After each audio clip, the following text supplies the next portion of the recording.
जय हिंद दोस्तों, मैं आप सभी के बीच लेकर आ गया हूं क्लास 10th का आपका क्वेश्चन बैंक सॉल्यूशन 2015 का। ये सेकंड सिटिंग में जितने भी ऑब्जेक्टिव क्वेश्चन पूछे गए हैं सब्जेक्ट मैथ का, उसका सॉल्यूशन आज हम लेकर आ चुके हैं आपके सामने। चलिए तो वीडियो को शुरू से अंत तक जरूर देखिएगा। देखिए पहला क्वेश्चन लोग 1 का सॉल्यूशन देखते हैं। 1 क्या बोला गया है कि cx² - bx + a = 0।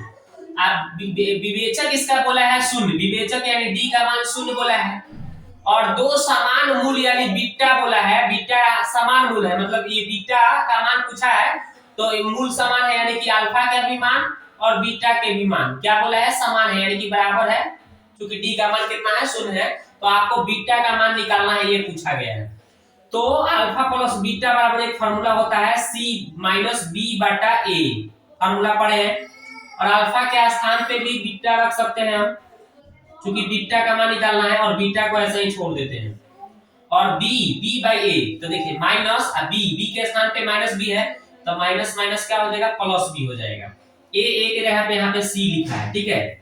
अब क्या करेंगे, यहाँ पे 2 बीटा आ गया, कितना आ गया, 2 बीटा बराबर आ गया b/c।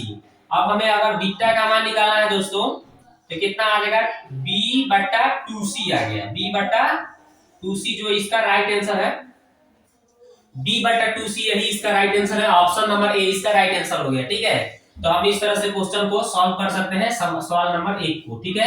अब देखते हैं दूसरा सवाल। तो दूसरा सवाल कैसे बनाते हैं उसको देखते हैं।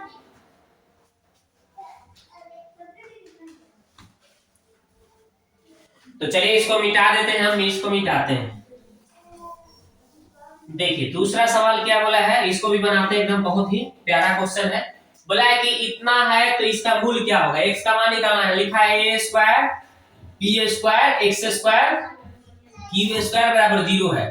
तो हम क्या करेंगे, a² p² x² को इधर छोड़ देते हैं, q² को उधर लेकर चले गए, तो माइनस था तो उधर गया तो प्लस हो गया, ठीक है। अब मेरे को x² का मान निकालना है, तो क्या करेंगे, q² बटे यहाँ पे आ जाएगा a² p²।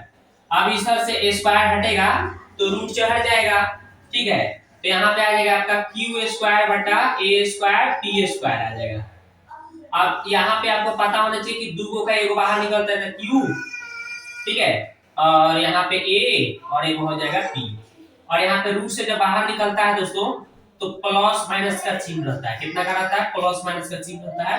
तो यही इसका आपका राइट आंसर हो गया। x का मान कितना आ गया, प्लस माइनस q/ap आ गया, यानी ऑप्शन नंबर इसका डी आंसर हो जाएगा, ऑप्शन नंबर डी, ठीक है।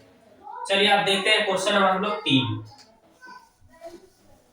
तो ये तो हो गया। अब देखते हैं तीसरा क्वेश्चन क्या बोला है, ये देखते हैं।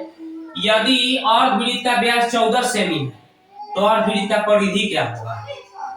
अर्धवृत्त का परिधि व्यास दे दिया है 14, तो आधा करेंगे तो कितना निकल जाएगा, तो 14 का आधा कितना हो जाएगा, व्यास दिया है ना जी, व्यास दिया है अर्धवृत्त का आपका 14, इसलिए आप इसका त्रिज्या निकालते हैं। अगर आप त्रिज्या, तो त्रिज्या क्या हो जाएगा, आधा कर देते हैं, तो 14/2 कर देंगे, काटेंगे तो 7 आ जाएगा।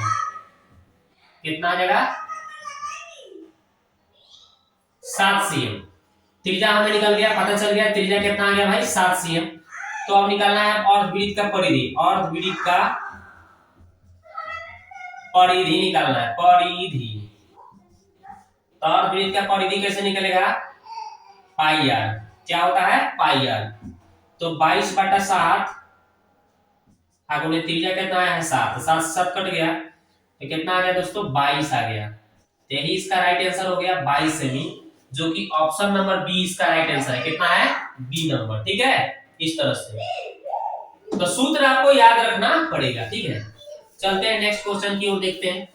अगला सवाल है कि किसी असमित बंटन का माध्य और माध्यक क्रमशः दिया गया है, माध्य है और माध्यक है, तो बहुलक निकालना था। बहुलक निकालने का एक फॉर्मूला है, बहुलक बराबर होता है 3 गुने माध्यिका, 3 गुने माध्यिका चाहे माध्यक, ठीक है,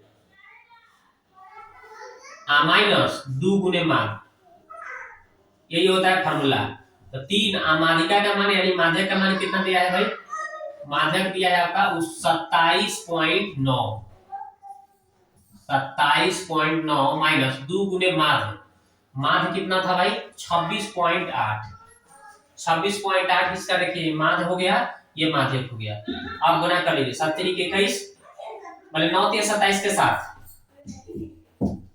फिर 7 3 21 21, 9 3 27 के साथ बच गया 2, 7 3 21 2 23 के 3, बच गया हमें 2, और 2 3 6 और 2 8 हो गया माइनस। अब 8 गुना 16 के 6, 6 गुना 12 1 13, 2 गुना 4 1 5, घटाइए 1 और यहाँ पे 0 3, 30.1 आ रहा है। 30.1 जो कि ऑप्शन नंबर ए इसका राइट आंसर हो गया। ठीक है, तो इस तरह से आप याद रखिएगा कि ये बहुलक निकालने का फॉर्मूला है 3 गुने माध्यिका माइनस 2 गुने माध्य। इस फॉर्मूले पर आप सवाल को सॉल्व कर सकते हैं। ठीक है, तो अब देखते हैं नेक्स्ट क्वेश्चन की ओर बढ़ते हैं। ठीक है,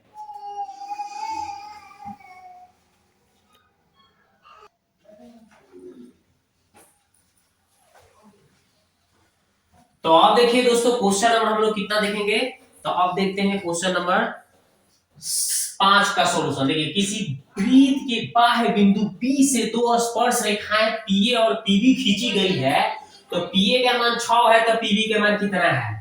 आपको पता होना चाहिए कि एगो वृत्त है ना जी, और इस वृत्त के बाह्य बिंदु से दो स्पर्श रेखाएं खींची गई है ना जी। तो ये एक बात बोला गया है, क्या है, वृत्त के बाह्य बिंदु P है, यहाँ P है, तो एक यहाँ पे A बिंदु और एक यहाँ पे B बिंदु से ये स्पर्श रेखाएं दो खींची गई है। तो बोला है कि PA का मान कितना है 6 cm। ठीक है, तो ये PB का मान क्या होगा, तो हम जानते हैं चूंकि कि वृत्त के बाह्य बिंदु से स्पर्श रेखाएं जो खींची जाती है उसकी लंबाई क्या होती है, बराबर होती है। यानी कहने का मतलब कि PA बराबर क्या होता है PB। तो जब PA 6 है तो PBO 6 ना होगा जी, PBO क्या होगा 6 होगा, ये 6 है तो ये भी 6 होगा, यानी ऑप्शन नंबर सी इसका राइट आंसर हो जाएगा। ठीक है, अगला सवाल देखते हैं। अगला सवाल देखते हैं, इसको आप मिटाते हैं। चलिए अगला सवाल बोला गया है दोस्तों कि बिंदु P इतना है और Q इतना है को मिलाने वाले रेखाखंड के मध्य बिंदु का निर्देशांक बताइए।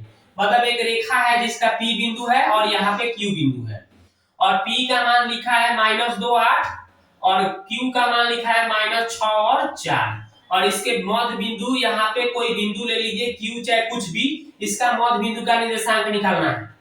तो मध्य बिंदु जब भी निकालना हो दोस्तों, तो मध्य बिंदु का निर्देशांक निकालने का फार्मूला होता है x1 + x2 बटा 2 और y1 + y2 बटा 2। यही है फार्मूला इसका। ठीक है, अगर इस फार्मूले पर अगर आप बनाना चाहते हैं तो बहुत ही सिंपल से बना सकते हैं। देखिए -2 x1 हो गया और -6 x2 हो गया, तो यहाँ पे प्लस माइनस माइनस हो जाएगा बटा 2।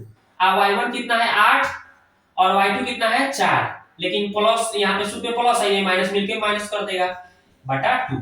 अब इसको जब आप सॉल्व कीजिएगा दोस्तों तो कितना आ जाएगा, देखिए ये आ जाएगा -8, तो -8 बटा 2, और इसको सॉल्व कीजिएगा तो कितना आएगा 4 बटा 2। अब जब इसको कट कटिएगा 2 से भाग दीजिएगा तो -4 आ जाएगा, इसको 2 से भाग दीजिएगा तो 2 आ जाएगा, यानी -4 और 2 इसका राइट आंसर हो जाएगा, जो कि ऑप्शन नंबर बी आंसर हो गया। ठीक है, अगला सवाल देखते हैं। चलिए इसको मिटाते हैं। अब देखिए अगला सवाल में क्या बोला गया है, इसको देखिए। हाँ, तो अगला सवाल बोला है दोस्तों कि दो वृत्तों की परिधियां दिया है कि परिधियों का अनुपात कितना है, तो त्रिज्याओं का अनुपात कितना होगा। दो वृत्त के परिधियों का अनुपात दे दिया है। ठीक है, तो मान लो हम पहले वृत्त के परिधियों का अनुपात हम मान लेते हैं 2πr1 कर देते हैं, और दूसरे वृत्त के परिधियों का अनुपात हम 2πr2 कर देते हैं, और इन दोनों का परिधियों का अनुपात जो दिया था ये 2:3 था ना, तो हम 2/3 लिख सकते हैं इसको। ठीक है, इस तरह से।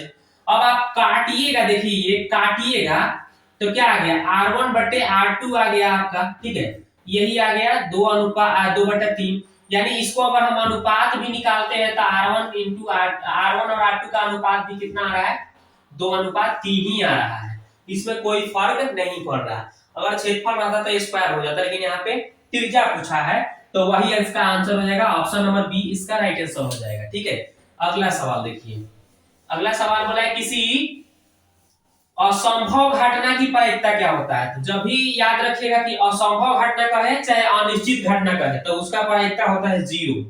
असंभव घटना की प्रायिकता चाहे अनिश्चित घटना की प्रायिकता होता है 0, और कोई कहेगा कि संभव घटना की प्रायिकता क्या होगा, चाहे निश्चित घटना की प्रायिकता क्या होगा, तो 1 बताइएगा। ठीक है, चलिए आगे देखते हैं।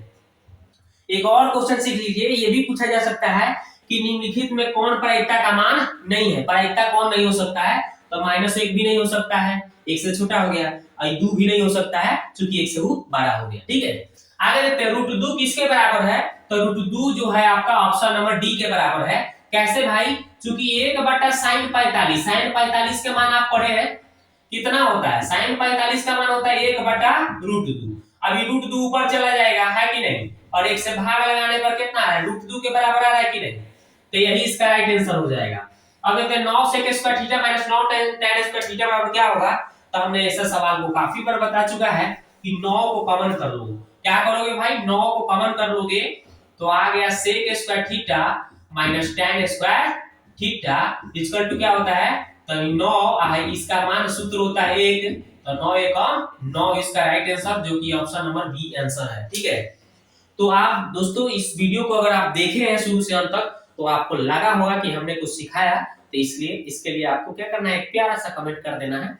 मिलते हैं नेक्स्ट वीडियो में। ठीक है।